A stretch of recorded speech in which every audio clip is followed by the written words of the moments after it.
Are you ready to move from an ordinary life to an extraordinary one where you meet your business goals, create a life that has success in health, wealth, and for self? Then come and join us for our retreat in Byron Bay, Australia at the end of July, start of August 2025, and come and rediscover who you really are. More details can be found at willowhealing.org. Welcome to Willow Healing Matters, the podcast. We are so excited to have you joining us on this journey where we explore different ways to empower your soul, whether it's healing in your kitchen or all the way up in the corporate world. Come with us as we look into different ways to heal your mind, body, and soul. Hey everyone, it's Catherine from Willow Healing, and I'm delighted to introduce the lovely Greg Moran with us today from Eagle Oak Alchemy. So he is a shamanic practitioner and a breathwork facilitator. And he's also a facilitator trainer who focuses on nervous system regulation and connection for healing and alignment using shamanic and somatic modalities. He offers his signature trainings and programs online and in person at retreats and workshops around the world. So a big welcome, Greg, and thank you so much for joining me. Yeah, thank you so much for having me, Catherine. Very excited to just see where this conversation leads us. I know, I was just saying to Greg before we started recording, I like going down rabbit holes if anyone's listened to our previous podcast and they'll understand what I mean. So Greg, you have a really interesting story onto how you got onto this spiritual path and what's led you down here. Did you want to share a bit more about that? Yeah, definitely. So I guess it initially started 12 or 13 years ago at this point with my first introduction to plant medicines, and it was just taking some psilocybin mushrooms with some friends, and that really opened my awareness to so much of, I guess you could say, the world of spirit. But growing up, I had a somewhat religious childhood.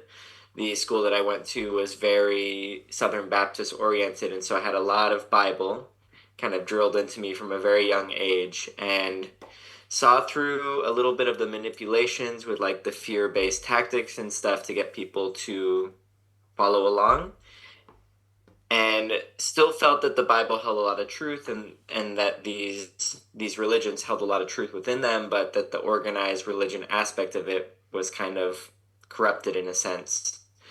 But with this first experience with mushrooms, it really opened my awareness to like, oh, this is what these saints and these mystics are talking about.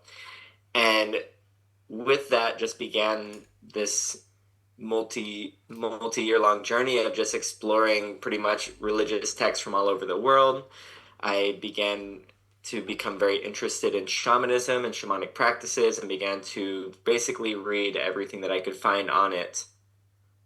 A couple of years go by, and my body ended up getting really, really sick. My digestive system completely shut down, and it was eventually diagnosed as ulcerative colitis, which, according to Western allopathic medicine, is an incurable autoimmune disease. And it essentially brought me to the point where I was bedridden in constant pain all day, and my life as I knew it was over as, I think, a 23, 24-year-old. And the doctor said, this is the rest of your life, take your pills and get used to it. And thankfully, because of those experiences and because of all that reading and research that I had done, I felt that there must be another way to heal my body other than the Western allopathic approach. And so that sent me on another multi-year journey of beginning to implement so much of what I had read in the previous years, but wasn't actually embodying or acting upon. And so through conscious eating, very clean, organic diet, beginning a practice of yoga and meditation, and eventually coming across cannabis oil, which the cannabis oil allowed me to fully heal my body, and also just really gave me an in-depth understanding of natural medicines and how healing was just a very basic part of life all the way up until fairly recently in the human story. And that whole practice, or I guess that whole journey, really introduced me to the fact that Mother Nature really provides everything that we need to live happy and healthy lives. And it's just in gaining the knowledge and beginning to tune back into the body and tune back into nature that allows us to awaken that innate healer within us. And so after healing from the ulcerative colitis, I began to get really deep into nature connection using indigenous practices and approaches, and spent many, many hours every day just immersed in nature, learning about the birds, the animals, the trees, and really allowing myself to integrate and discover who I am now that this chronic disease is healed and this isn't my story anymore. And that completely switched the trajectory of my life and began to send me down the path of nature connection, introducing people to Mother Nature for both healing and integration, and developing a deeper sense of connection with themselves and the world as a whole. Fast forward a couple more years, and COVID happens, all the lockdowns happen, and so much of what is coming out from the regulatory agencies and the health agencies was just going directly against everything that I had personally experienced in my own healing journey. And this call to begin to share that healing in some capacity began to get really, really loud, to the point where I could no longer ignore it and decided to answer that call, not knowing where it would take me. And so it brought me to this place of being like, okay, God, I'm ready to listen. I'm ready to follow. Please show me the way. And 2 days later, I found myself in a breathwork journey, having never heard of it before, just kind of following the breadcrumbs and the synchronicities. And in this breathwork journey, I felt myself lift out of my body and a voice say very clearly, follow this. And after that, I spoke with the facilitator afterwards. He encouraged me to find a facilitator training that resonated with me, and shortly thereafter was enrolled in a 400-hour trauma-informed breathwork certification, and just kind of dove head in and have basically been facilitating breathwork ever since. And as I began to go deeper into breathwork and really learning about the nervous system and how the breath is able to facilitate such profound healing on both the physical, the emotional, and the spiritual levels in the body, it began to open up all of these energetic channels within me that allowed for more clarity in my internal visions. My intuition was getting very strong. And one morning, sitting down for my morning meditations, as I always do, this shamanic journey just completely spontaneously. And shamanic journeying was something that had interested me for many, many years, but no matter how many times I tried, it never seemed to happen. And then one morning, it just spontaneously happened. And it just kept happening every single morning. I would sit down for my morning meditations. And so shortly after that began to happen, I met a shaman here in San Diego and began to mentor under her. And I mentored with her for about 2 years, and she introduced me to shamanic journeying, taught me how to work with and navigate in the non-physical realms, to work with different spirit guides and how to meet them. And then all these different techniques for creating energetic spaces, for opening portals of healing, and working with crystals, plants, and animals. And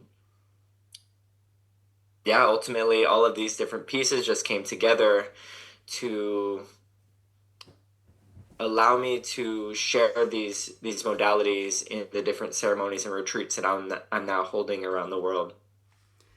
Yeah, and I love how you just follow those breadcrumbs, because I often tell people there's breadcrumbs there, just follow them, and then you've gone from, I need to connect to nature, to I need to be more in touch with my breath, to, oh wow, hang on, there's shamanism. And that makes so much sense why you were so pulled to that too, especially with your deep understanding and wanting to learn more about nature and the power that healing has.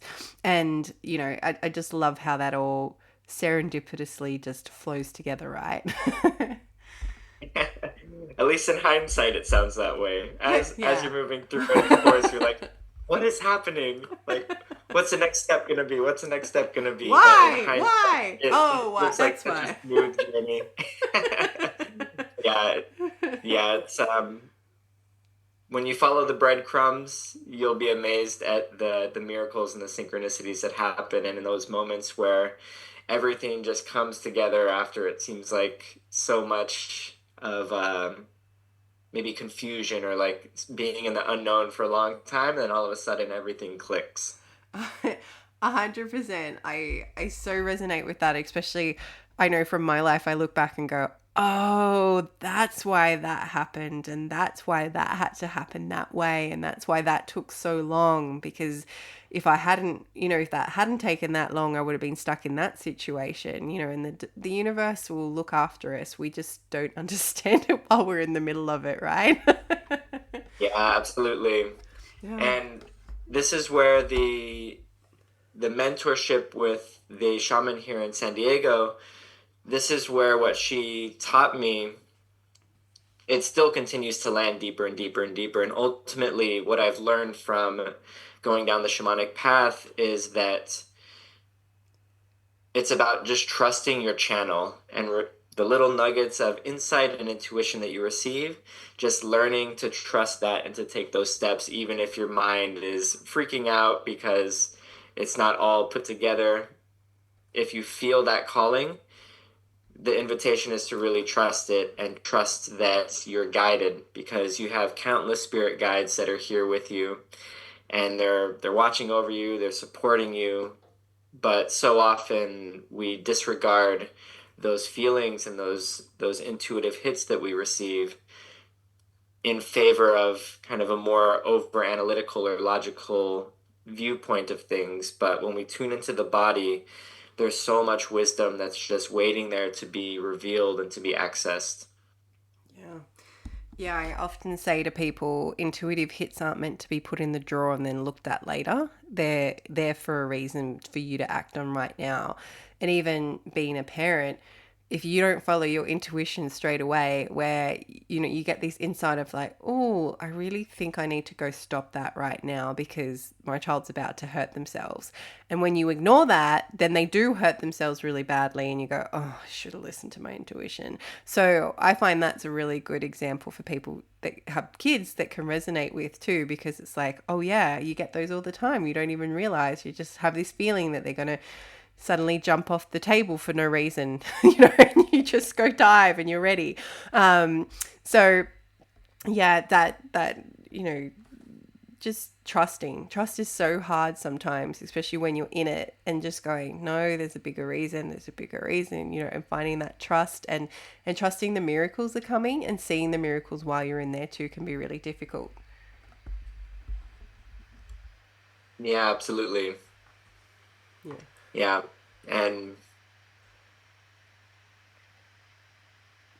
yeah, it really does feel like it's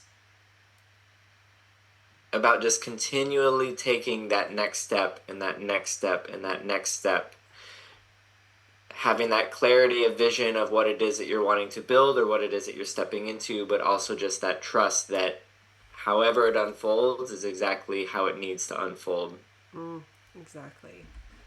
Exactly. So I guess that's where, if you're not sure on your journey and you need to reach out for people to help you believe and trust, I want to say, because that's my experience. I had to find people to help me, make me realize I'm not crazy, and these intuitive hits are, in line or whatever it might be. Now I'm really blessed because the universe will often deliver me something, to go, oh, this is what we were talking about last week. I'm like, oh, great, thanks for that. Whereas previously it was like, am I crazy? Is there something, is this like, why am I the only one that sees this person is not of like a good energy or whatever? And then someone else will finally say it. I'm like, oh, I've been hanging out for 6 months for someone else to see what I can see. So,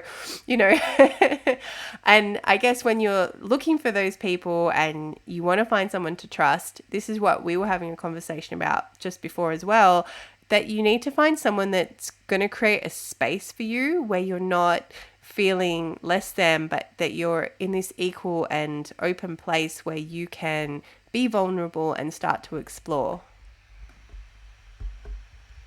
Yeah, absolutely. And the role of a space holder or a facilitator, it's not a role to be taken lightly. And this is something that I'm deeply passionate about, and based off of my own experiences in my own personal healing and then being in other containers and other trainings, both with amazing facilitators and with facilitators that really could not hold the space. It's just shown me how important it is to be with somebody who is in integrity, who is walking with pure intentions and holding that space with the capability to be able to hold whatever arises in the space, because there's essentially no rhyme or reason to like what might come up in a container. The way that the body moves through its healing energies and the way that it resolves trauma does not make sense to the logical mind oftentimes.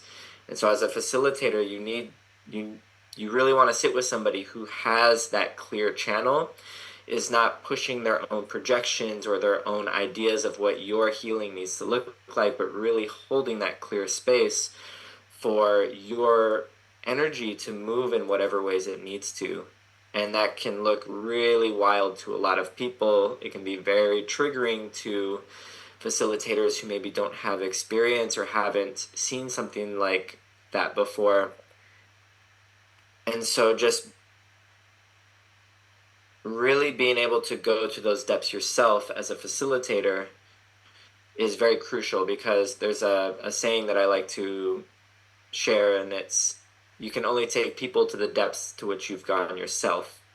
And so really making sure that the facilitator that you choose to sit with is somebody who has gone to that depth within themselves, and therefore can guide you to those same depths in whatever ways is beneficial for you, most supportive for you, not needing you to follow their path necessarily, but being able to guide you to those same depths so that you can find your own path and awaken your own medicine. Yeah. Oh, gosh. I got goosebumps, Greg. Like, that is so resonant to how I practice too, because it's not about us. It's about creating the space for the people and the souls that choose to come to us, and allowing them to have that vulnerability where they can really tap into their authentic self and not feel judged, and be made to not be made to, but get that validation that what they're feeling and what they're experiencing is right for them. Absolutely.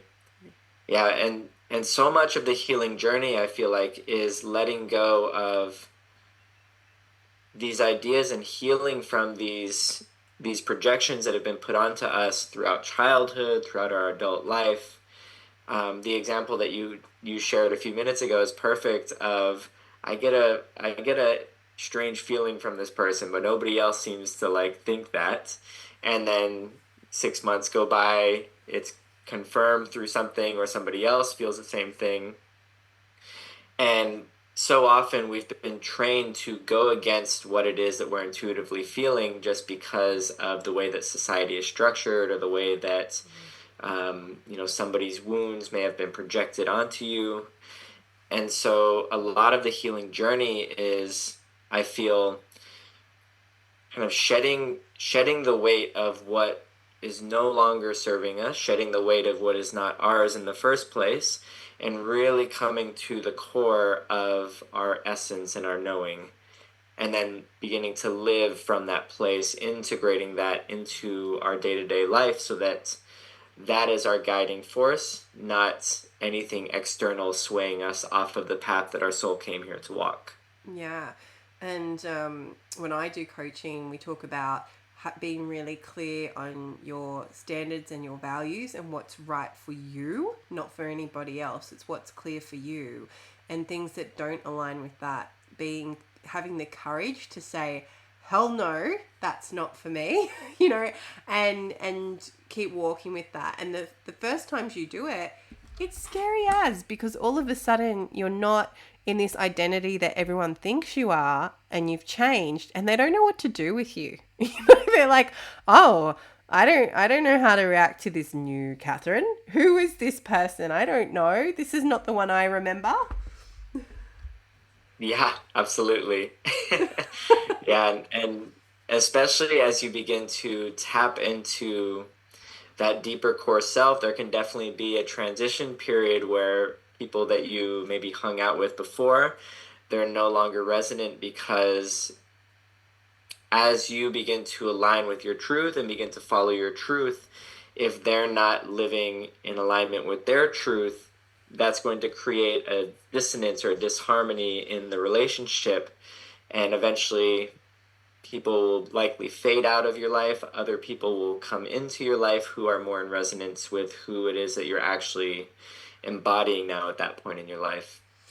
Yeah, and it happens on all walks of life, even if you're not going through a spiritual journey. So even when I was leaving, in the process of leaving my first husband, all my friends disappeared. It was almost like they were worried they were going to catch divorce. And also, I feel it was also just a reflection of, oh, this is highlighting things that I'm not happy with in my relationship. So this is really icky, and I don't want to address that. And then, when I started my spiritual journey, people were like, "Who are you?" And I'm like, "Well, that's it. I'm getting really clear on what's right for me and what's not right for you." And then, you just keep going through those identity shifts. So who you are fundamentally at a soul level is still there, but your identity keeps changing and shifting depending on what you need to be in that moment and what you need to do to achieve your vision. Yeah, absolutely. And it's not an easy path to follow for so many people. And this is why it's so common that people will fall back into old patterns, old behaviors, old habits that they know aren't serving them, that they know are holding them back and keeping them small, but for whatever reason, they can't seem to break out of it. And from what I've learned about how trauma works, how the subconscious mind works, it's ultimately the body attempting to keep itself safe, or rather, maybe an aspect of the mind that's attempting to keep itself safe, because stepping into this more aligned direction is stepping into the unknown. It doesn't know what lives there, and it's more comfortable to be in a familiar, uncomfortable position than it is to make the changes and the transition into a more aligned position. Yeah. And it is scary, like you just have to kind of go through the fear. And I always compare it to a roller coaster. When you get to the top and you're like, oh my gosh, this is going to be exciting, but I'm really hoping I don't fall out of the carriage and everything else that could happen. And oh my gosh, here we go. It's that kind of feeling where you can feel the excitement because you're getting to do what you want and choosing the life you want to live, but you can also feel that fear because you don't know what's going to happen next. Yeah, absolutely. And so this is exactly why in the programs that I have and the work that I do with clients, why we focus on specifically breathwork, shamanic journeying, and these different somatic practices to allow for those transitions to occur. The breathwork and the shamanic journeying especially are able to really tap somebody into their intuition and reveal the wisdom that lives within them. And then the journey at that point becomes integrating that into your daily life. And so the breathwork and the shamanic journeys clear away what no longer serves, reveals the truth of what somebody is actually ready to step into. And then the process of integration allows for that roller coaster drop to be a little smoother and a little more gradual, so that it's not extreme highs and lows. And then get flipped upside down as well. Yeah, because that's not always conducive to a healing process as well. When it's too chaotic, ideally there is that balance of continually stepping into the new while also feeling safe and resourced in the body. And from all of the years I've been diving into this work and sharing this work, these are the modalities that I find that really allow people to self-resource their own power over and over and over again, to be able to make these transitions. And when it's implemented, it's amazing how quickly that process can occur, and also how smoothly it can unfold as well. Yeah. And I guess it's just about learning, what's right for you and what's not right for you. And the more you trust your intuition, the more that discernment will come through. So even when, and it's something that I've been deconditioning, I want to say, is, not putting conditions on your success and not putting conditions on who you want to be. So, I'll do that when I have enough money, or I'll do that when I have more time. Because if you do that, then you're never going to get there, and you're never going to get to ride the roller coaster because you haven't even bothered to get the ticket to get on the ride. So it's, it's just about being brave and having that intentional courage of like, okay, this is scary. I'm going to do that. I'm going to step into this identity. I'm going to step into this work, and I'm going to find people and a team to support me so that it doesn't feel as crazy and, I can't even describe. I'm just thinking of my initiation kind of thing. And it can be crazy and it can be overwhelming. And you think, what have I done? But then on the other side, you're like, I'm not going back. I could never be that person again. Absolutely. I've been through multiple waves of that myself as well.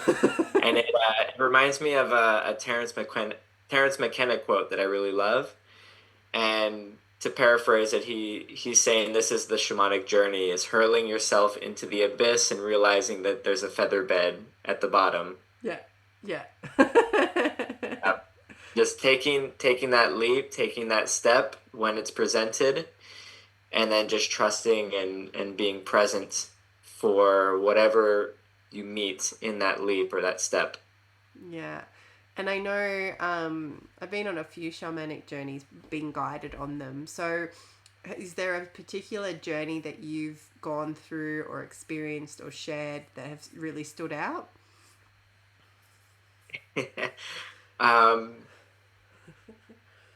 That's a big question because there's so many different ways that a shamanic journey can unfold. I know. Yeah. I can't pinpoint any one journey because everybody gets something different from every journey. Even if, they're following the same structure, it might be completely different from one person to another. And what somebody might experience is kind of like a very gentle journey. Somebody else might have a completely life-changing realization. And that's the beauty of it is that it's not meant to be uniform for everybody because everybody is coming from a very different perspective with very different life experiences.